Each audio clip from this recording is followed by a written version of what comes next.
Eagle. We're not talking about the bird or the bald eagle, the famous bird from America. But this vehicle was one created by one American company, the number 4 American company, American Motors Corporation. When it died out and got taken over by Chrysler, its last product became his last stance in the automotive marketplace. The name of that product became its own line. It was only here for a short amount of time, but it had a reason to exist. And today, AutoLooks is going to take a look at the reason why the Eagle brand was even here in the post-American Motors world.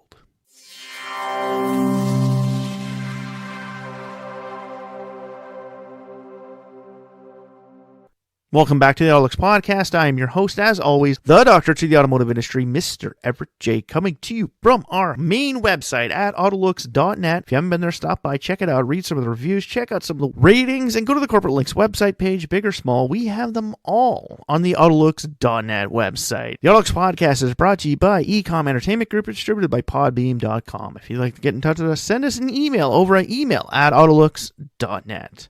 Eagle was one of the last fully American motor products. The old Eagle wagons, or the Eagle Cambacks, or the Eagle Sportsters, or the Sundancers. Eagle was a brand, essentially its own sub-brand from the American Motors. The last dedicated vehicle American Motors made before their complete collapse and their jump into bed with Renault to try and save their skins in the very early 80s. As we've talked about in our previous podcast about American Motors, the rise and fall of the car company, when they died out, Chrysler Corporation got their hands on both them, all of the previous car companies that they had owned, and all of their names. Along with that, the most advanced manufacturing plant in the world. This plant was going into production in Brampton, Ontario, the Bramalea plant. Essentially the grounds where Avro Technology had built products for Canadian aviation. And Eagle was about to change the world for American Motors. Being one of the first Crosstreks to ever hit the market, the Eagle brand managed to save on shortly after the fall of American Motors as a dedicated product under the Chrysler Corporation nameplate. This was due to the fact that AMC's dealerships also sold Jeep products, and those dealerships did not want to change over. So the Eagle wagon stuck around. The Eagle brand originally lasted from 1987 all the way up to Independence Day, July 4th, 1999. Kind of funny how they died out on Independence Day being called American Motors. They died on Independence Day. Not gained independence. They lost their independence on Independence Day. The name originally appeared on Jeep products from the 1970s. The J10 pickup truck, the Cherokee SJ, the CJ5, and the CJ7. Now, being the last dedicated product built by American Motors, this vehicle had not shown its true colors in the marketplace. Four-wheel drive cars were starting to come out in the 80s, with Subaru in their introduction in the North American marketplace, and even Audi showcasing us the Quattro Power. Chrysler saw that AMC was onto something with the Eagle brand, and they thought, maybe we should hold on to this for just a little bit longer. Considering the fact that they just bought out a bankrupt car company, and the plant might not be too happy with a complete shutdown of the line once you take full control of it. So, Lee Iacocca had a great idea. He decided to take the Eagle branded product from American Motors and utilize its name as a brand new brand to compete against General Motors' newly created Saturn brand. And if you want to, you can hear about the history of Saturn on the AutoLooks podcast, on our original Saturn podcast as well. Its original model was known as the Liberty. The Liberty was to use the K-Car platform, but unfortunately, with Chrysler running into issues in the late 80s, this was completely abandoned to be used as the brand new product about to be built in Brampton, Ontario at the Bramalea plant. Right before the collapse of American Motors, AMC and Renault were working on a brand new product.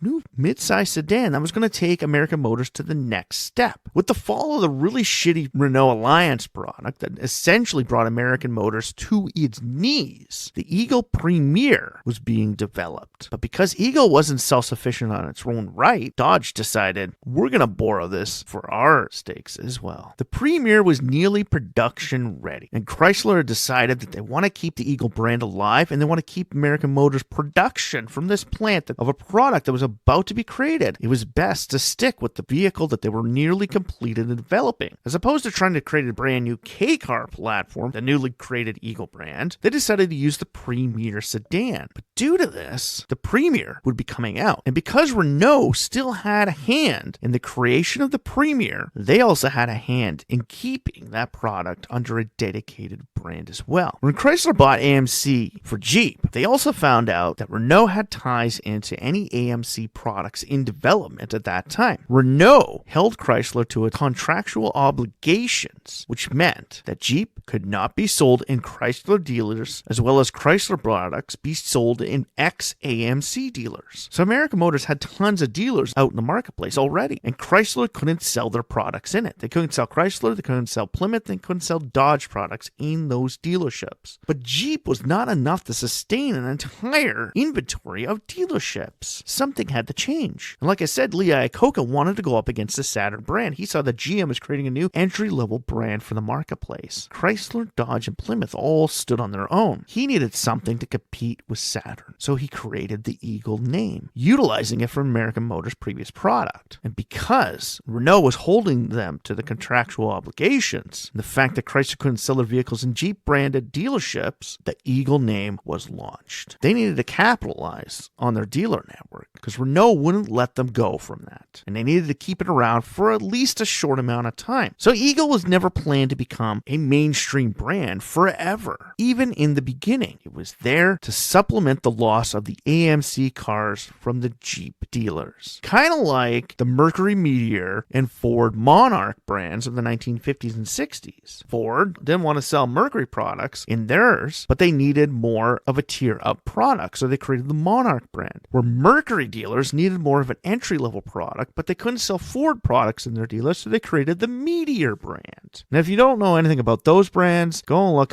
for some history on the Canadian automotive industry. Something we'll be talking about in a little bit of a future episode here. These names were essentially used to sell full-line products from dealers. They needed to sell vehicles from the entry-level point to at least the end of the premium or even luxury makes. Now, the Eagle and Jeep dealers couldn't do this with just the Eagle branded cars and Jeep vehicles, but they needed to supplement the sales of AMC products, where AMC sold sedans and Jeep sold SUVs. So Eagle was brought in to make sure that that contract was withheld. Eagle essentially was going to go up against Saturn, and to do this, to create a whole brand new product line, they only had one product, the Premier, so they needed more. And they couldn't really use the original Eagle products from AMC. They kept them in production, but they couldn't use those as all their other supplementary vehicles because they, for one more specific niche, they could branch them out and give them another name, but considering the fact that these vehicles were already in production for a few years, the new Eagle brand decided to slowly kill off the original AMC Eagle branded products to go after a brand new lineup of Japanese rebrand vehicles for the Eagle name. And these were going to be marketed at brand new Jeep Eagle dealers. Unlike the other big three brands, AMC only had its one dedicated brand. And in all likes, Chrysler never wanted AMC at all. They didn't care about AMC. They went after AMC during its bankruptcy for Jeep. Similar to how when Chrysler was being sold off by Serbia's management group, everybody just wanted the Jeep brand. Nobody wanted Chrysler. Nobody wanted Dodge. They just wanted Jeep. That's all they wanted from that car company. But if you bought it, you had to buy it as a whole, and you had to sustain it for a certain amount of time. Get my drift here? The new Peugeot Citroën really likes the Jeep brand and is pouring tons of money into it, but how many new Dodge and Chrysler products have you seen? Not a lot, because they only have to sustain them for a short amount of time before they can fold the two divisions, have the only product they wanted, the Jeep and Ram truck brands, and do away with the others. Sound familiar? Eagle was only in existence for 12 years. 2030 is pretty close to that 12-year mark. Yeah, we know how the automotive world works, okay? Chrysler essentially would inherit the AMC products into their own stable. And to do this, the Eagle lineup was added. Chrysler soon disbanded all the original AMC vehicles, the Alliance and the Encores, and eventually scrapped the plans to bring the E-Space from Renault to North America and even the Alpine GT, which I think was a really bad step in their part. because the Alpine GT would have made for an amazing sports car right off the launch to gain a lot of traction for the Eagle brand. Can you imagine an Eagle Alpine GT in North America? We get it, the Tiburon really shot them out of the market, especially with the Mitsubishi Eclipse blowing up in the original Fast and Furious movie, creating more presence for previous Eagle talents. But here we are. Chrysler didn't want to have anything on the table with Renault. They had the contractual obligation to keep their products out of Jeep branded dealerships. And they had a product in development with Renault. That's all they wanted. They didn't want anything else. Well, building the original four-wheel drive Eagle crossover, station wagons, coupes, even hatchbacks, they built the new Eagle lineup until the brand new Eagle lineup could be released into the world. And with that, the Eagle crossover became the first Eagle branded product. The Eagle Wagon, as it was called, in 1988. It only lasted until December 1988 when production ended in favor of the brand new product. Eagle soon replaced this with the Eagle Medallion sedan in 1989, which essentially was a Renault 21. Yes, they did bring a Renault over here, but this is a product used to build the next Eagle product. Eventually, by 1988, the new Eagle Premier came in. From 1988 to 1992, so for 4 years, the ill-fated all-new AMC sedan, which Renault held on to for its own Renault 25 in its home market, would be sold in North America, the last existing French product to ever be sold on American shores, and becoming the very first product as a dedicated Eagle branded product. This first new sedan was produced jointly between AMC and Renault, and was produced at this brand new manufacturing plant, one of the most advanced in the world, in Brampton, Ontario, the Bramalea plant. The Premier essentially was a superior product compared to Chrysler's other offerings. So Chrysler soon found itself utilizing this for their own product stable. You got to remember, this is the late 80s. Chrysler didn't have a lot of great products at that point in time. The brand new cab forward Concords and Intrepids were still 6 years away. And for that, Chrysler used this new Premier sedan built in collaboration with Renault to be both the Chrysler Premier in Japan and the Dodge Monaco for Canadian marketplaces. The Premier had a longitudinal engine to accommodate a future all-wheel drive version, but this all-wheel drive version never came out. The reason why it was being planned is because that is where AMC was actually going in their product stable. Had AMC been able to live on for another 5 years, they would have become North America's Subaru, with all their products being underpinned by a brand new all-wheel drive system. AMC saw that the all-wheel drive system for its sedans, wagons, coupes, everything was the future of the automotive world. And this is what would set the Premier out from the competition. Unfortunately, Chrysler would never see the light at the end of the tunnel for the all-wheel drive variation, and kept it as a front-wheel drive layout. This essentially set the basis and gave Chrysler the basis for their future LH cars. Essentially, the Intrepid, the Concorde, and the later Eagle Vision were built from the technology and the platform initially started by both Renault and AMC for the Eagle Premier. This car built the cars that set Chrysler apart from everyone else in the North American marketplace during the 90s. So essentially, the car that helped save Chrysler in the 90s was built by number 4 American company and a number 1 French company. After this, Eagle added in its first collaboration, the Eagle Vista, in 1988 to 1992. This was a Canada-only product. You gotta remember, Eagle was built in Canada, so we actually got products that weren't available for the rest of North America. The Eagle Vista came as either a two-door hatchback, a sedan, or a wagon, and were built off of a rebadged Mitsubishi Mirage for the sedan and hatch, or the Mitsubishi Chariot for the tall wagons. Eagle was moving into the tall wagon or crossover marketplace, something that no one else was thinking about. This product had both Dodge and Plymouth Colt siblings, but only in the sedan and hatch products. The wagon was a dedicated Eagle product. Chrysler decided to do this to give some variation to Eagle Eagle over its siblings. Whereas if both Dodge and Plymouth had the complete chain, Eagle would just be lost in a sea of automotive abyss. The sedan and hatch were both front-wheel drive products, but the wagon variation, Eagle-only product, was a four-wheel drive crossover vehicle. It was bringing what AMC would have brought to the marketplace. It was eventually replaced in 1989 by the Eagle Summit. Even though there was a crossover between both the Eagle Vista and the Eagle Summit products, with one being slightly bigger than the other. The Summit lived for 2 generations within the Eagle platform. The first generation had a sedan and hatch model only as Eagle products from 1989 to 1992. The second generation are the ones that you could still find these days. It came both a sedan, a coupe, and wagon platforms. And it had both Dodge and Plymouth Colt siblings in both sedan and hatch. Again, the wagon model was only an Eagle product, where Eagle was now becoming the wagon-only product stable in the Chrysler ring. The wagon was eventually replaced by the crossover van during the second generation, but only in Canada. In the US, the original Mitsubishi Vista wagon was still kicking about. And if you've ever seen one of these, the original Eagle coupes, the second generation ones, they were pretty cool. Sure, they were a gelatinous blob from the 1990s. When you see them, and you're just like,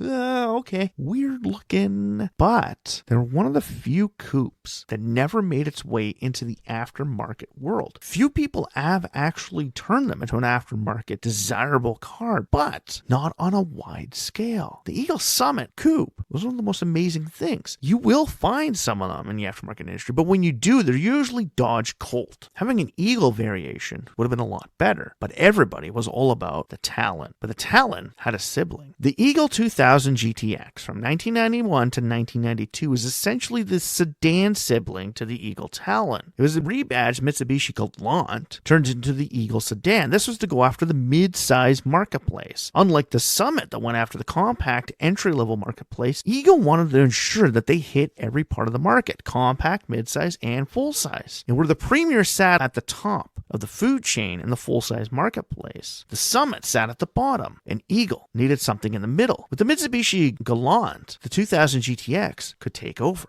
It would slot just below the Premier and above the Summit, but also had the Dodge 2000 GTX sold in Canada as well. Unfortunately, again, Chrysler did not give the Eagle brand what AMC originally wanted, and still didn't give us an all-wheel drive variation. Very, very disappointing. By 1990, Eagle was starting to grow up and become more of a mainstay in the product stable of Chrysler. 1990, Chrysler showcased the new Eagle Optima concept. This was to showcase a brand new platform for the future of Chrysler vehicles. It was a cab-forward design, which was now showcasing the new generation of the LH platform. It was originally planned to be sold with a V8 engine and have all-wheel drive capabilities, something that would never show up on the future of the LH platform. If you actually go back and do a little bit digging into the history of the LH platform, the cab-forward design was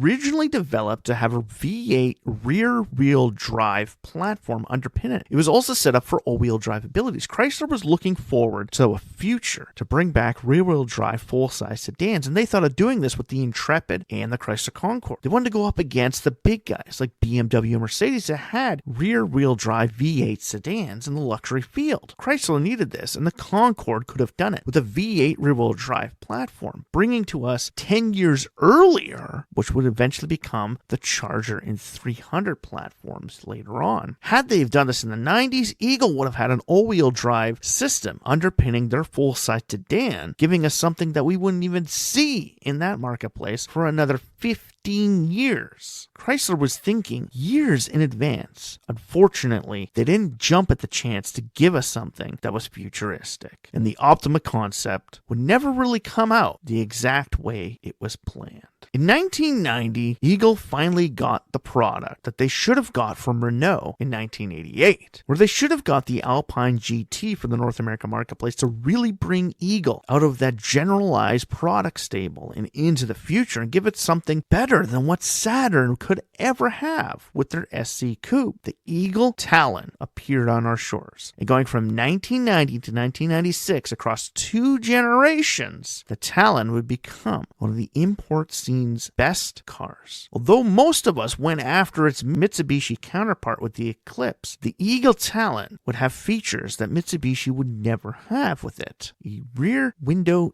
deck spoiler was only available on the Eagle Talon and not the Eclipse, giving the Talon a more futuristic design than its counterparts. From 1990 to 1994, the Eagle Talon and its siblings, the Plymouth Laser, the Mitsubishi Eclipse, and the Galant sedan siblings, would be produced. Its first design eventually had flip-up lights, where the second generation would eventually bring in the new scale bubble lights, as flip-up lights were soon becoming a thing of the past. Its designs ran from 1989 to 1991 and 1992 to 1994. The original ones from 89 to 91. So if you found an original 1990 Eagle Talon, it would have flip-up lights. But within 2 years, that would change over to a front-scale bubble light collaboration. You could find more of the original Eagle Talons with flip-up lights than you can with the bubble lights, as production soared with the initial release of the Talon. Of course, that was until 1992 when the Eagle Talon TSI came out, and we all got the Eagle Talon we wanted. For a growing sports car marketplace with an inline 4, they finally brought us what we originally wanted: an all-wheel drive 4-cylinder turbo sports car.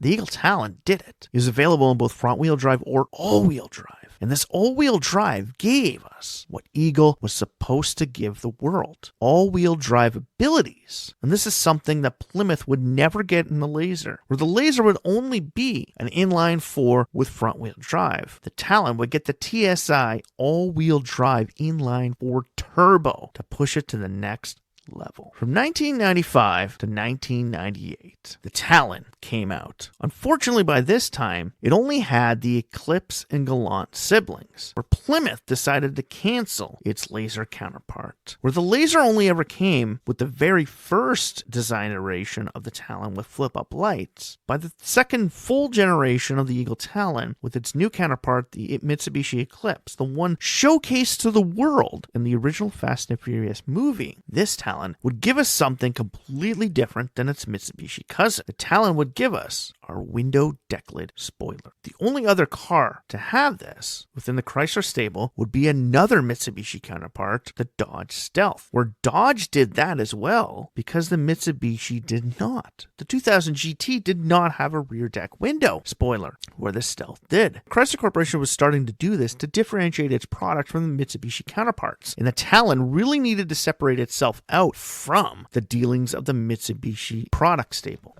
And the Talon was doing this, and again doing this with the inline 4 and the inline 4 turbo. But unfortunately, eventually the Talon would succumb to the fall of Eagle, and on February 10th, 1998, the very last Eagle Talon was ever made. And the worst thing is, it became the last marketed product that Eagle ever sold in the world. The Talon was the vehicle it needed, but the Talon would be its last vehicle. Unlike its sibling, the Mitsubishi Eclipse, the Talon would never come as a convertible. This was only dedicated to the Mitsubishi Eclipse. Mitsubishi needed to differentiate itself from its sibling counterparts, where the Eclipse would come both coupe without a deck lid window, spoiler, and convertible. The Talon never would. Oh, and if you're ever wondering what TSI meant, it means Turbo Sport Intercooler. Yeah, they basically lay out what type of turbo it had in it. And in 1990 and 1991, the Talon won the SCCA World Touring Car Challenge. And in 1993 to 1995, it won the GT Touring Car Championship and is the only American nameplate other than Oldsmobile with their Achieva to ever win a touring car championship in the 1990s. This was from Eagle, the brand that Chrysler really didn't give two shits about. Whereas the Talon was the bread and butter of the Eagle nameplate, the thing that brought everybody in. 1994, Eagle gave us the Jazz concept for the future. It never arrived, and it was supposed to be a hatch within a hatch design. It was a very interesting car. When you actually go back and look at the original Eagle Jazz concept, and you take a look at Hyundai's Ioniq 6 sedan, you could kind of see where Hyundai was stealing design aspects. Eagle was showcasing to us where their future was supposed to go past the 1990s. And eventually, the 1994 Eagle Jazz concept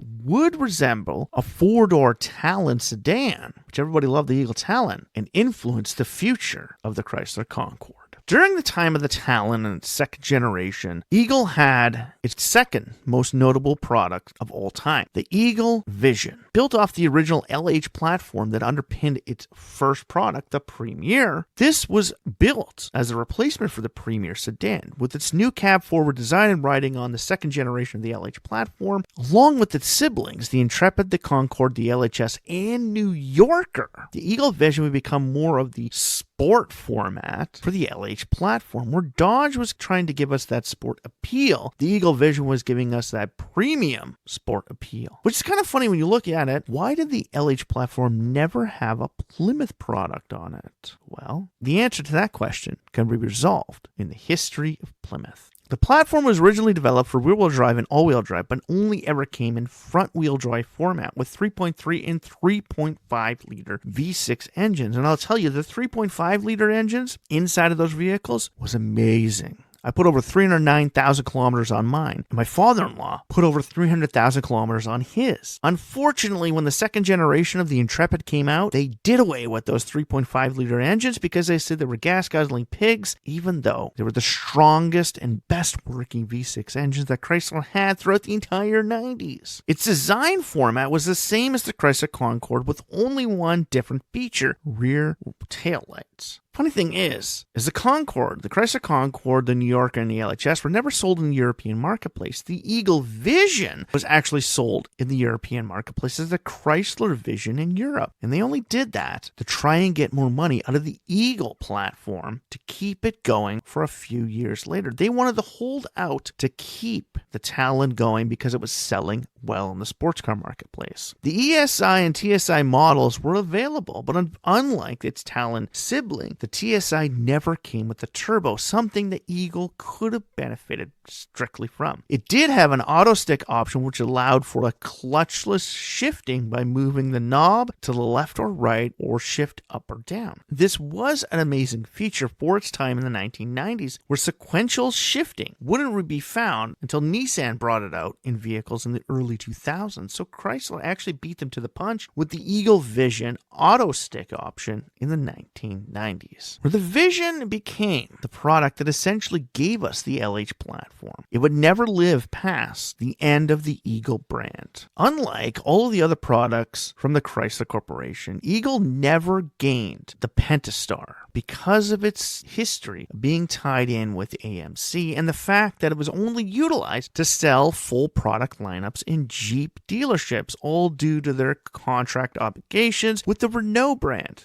But by 1997, Chrysler no longer had to abide by this contract, and they were able to pull the plug on the Eagle brand. Chrysler saw that with poor sales and a lackluster lineup, Eagle needed to be pulled from the Chrysler Corporation. And with the ability to now add Jeep into the Chrysler stable, they no longer needed the Eagle brand to keep those dealers alive. Jeep can now move over, where Chrysler dealerships can now be Chrysler, Plymouth, Dodge, Jeep dealers. And the former Jeep and Eagle divisions can form to become either Plymouth, Dodge, or Jeep divisions with Chrysler Corporation badging. With Plymouth and Dodge having full lineups, and even Dodge having their pickup trucks, Eagle was down to just two vehicles, the Vision and the Talon. There was no compact, there was no midsize, there was no pickup truck, there's no minivan, there's no SUV. That was it. And the time frame for the Renault contract had finally surpassed. 1996, we saw the drop of the Summit cars. This eventually was starting to write on the wall. It was showcasing to us that Chrysler had no future vision for the vision of Eagle vehicles. The vision eventually bowed out in 1997, with the final Eagle car being an Eagle Talon. The Talon stuck around as Chrysler did not have an entry-level sports car at all. They had the Dodge Viper and the Dodge Stealth by this time, but no entry-level sports car to compete against vehicles like the Nissan 240SX, the Toyota MR2, or a Celica. They needed something, so the Talon had to stick around for a short amount of time until their deal with Mitsubishi would eventually fall through. With the demise of the sports car marketplace in the late 90s, the Talon was on life support. It could have lived for another 2 years. Unfortunately, Chrysler's deal with Mitsubishi was drawing near to an end, and Chrysler was now looking at bringing a brand new coupe to its product stable, the Dodge Avenger and Chrysler Sebring coupes. With this coupe and their addition, Talon would have no fighting chance for its future. A redesign of the Eagle Vision was originally introduced. Unfortunately, this product would eventually be remarketed and sold in the future as the brand new Chrysler 300M. Essentially, without the Eagle Vision's second generation in development, the 300 series would have never returned. Well, it could have until the Dodge Charger platform came out years later. But the 300M, as we saw it in 1997, was essentially the second generation Eagle Vision, a more sports car appeal, and was supposed to come with a dominating V8 engine. Promotional material was created for this product, but eventually was thrown out the window and changed for the Chrysler product. Eagle eventually failed because of their strategy. They lacked a full model lineup. Like we said, they had no van, they had no truck, they had no SUV, and with the demise of the Summit, they had no entry-level products. They were down to a full-size sedan and a sports car in the end. Promotional material also made it hard to distinguish both Eagle products from both Dodge and Plymouth siblings. Everybody saw the Concords and the Intrepids, but the Vision, the front end of it looked like a Concord, the rear end of it looked like an Intrepid. We didn't know where this thing fit into the marketplace. From the beginning, Chrysler really didn't care about the Eagle brand, as all it wanted to do was absorb the Jeep products into their own dealers. A contractual obligation with Renault made it so that they had to sell something in the Jeep dealerships, and it couldn't be from Chrysler's initial product offerings. And now with a tie-in with Mitsubishi, it gave Chrysler something to work with. Eagle did essentially give the automotive marketplace something. It gave us Mitsubishi and Renault products. It introduced us to a few vehicles we'd never seen, but without having its own dedicated niche, whereas AMC wanted the Eagle products to live on with all-wheel drive capabilities and move that into their entire product lineup for the future. Chrysler never saw that light at the end of the tunnel. AMC stuck around, essentially, until 1998 when the Eagle brand died out. Eagle was essentially the end of the line for AMC, and it could have been made into an amazing brand within the Chrysler stable. Had Eagle had gone with all-wheel drive capabilities and a V8 engine in the Eagle Vision, it could have set itself apart from both Plymouth, Dodge, and Chrysler. Sure, it may not have lasted forever, but when Chrysler eventually pulled the plug on the Plymouth nameplate in the early 2000s, Eagle could have had a fighting chance to hold its own in a marketplace that was now changing to all-wheel drive contraptions. Eagle was a product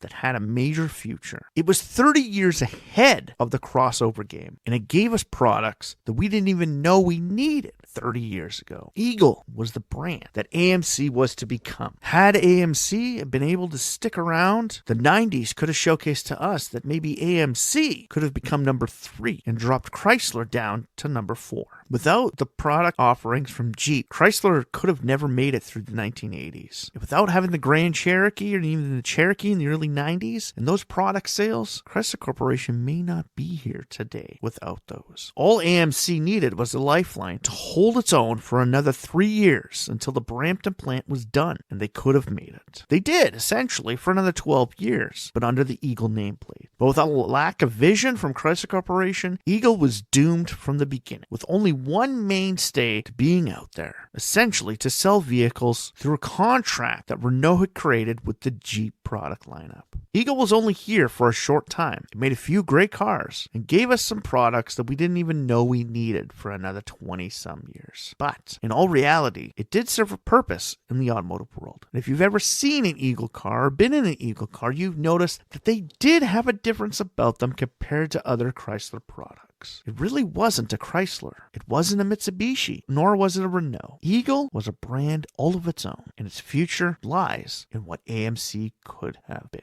So have you or anyone you've ever known owned an Eagle branded product? Have you owned a Summit or a Talon? I know a lot of people I've met in my past. The Talon was one of the first sports cars a lot of people had because it was cheap and easy to work on. It was the Honda Civic of the North American marketplace, and it pumped out a ton of power through all-wheel drive, something that the other sports cars in the market did not have. Eagle gave us what we really wanted. Unfortunately, Chrysler killed them off before their true colors could really shine through. So if you own one, tell us about it. Send us an email, write in the comments, send this out, click the like button, and share this podcast with all your Eagle branded friends, family, well-wishers, and hell, even an engineer who you worked with, or even an old boss who owned a previous Eagle product. Tell them about the history of Eagle cars and why it was here. It did serve a purpose, and it did have a reason for existing. So send this podcast out. And after that, click the like button at the bottom to follow us for more information and updates from the AutoLooks.net website and AutoLooks podcast. Big or small, we have them all. Car companies from around the globe, all on the AutoLooks.net website. And if you haven't been there, stop by, check it out, read some of the reviews, check out some of the ratings, go to the help page and find some new websites you would never even heard about. 3D tuning, you can go back and redesign all kinds of amazing cars from the past and present to make them look like the way you want it. Unfortunately, there's not a lot of cool Eagle products there because they barely existed. You might miss out on that. You might have to go to the Mitsubishi stable to rebuild products and make it look like the Eagle Talon you always wanted. All from the AutoLooks.net website. The AutoLooks podcast is brought to you by Ecom Entertainment Group and distributed by Podbean.com. If you'd like to get in touch with us, send us an email over at email@AutoLooks.net. So for myself, Everett J, the AutoLooks.net website and Ecom Entertainment Group, strap yourself in for this one fun, wild ride that the AutoLooks podcast is going to take you on.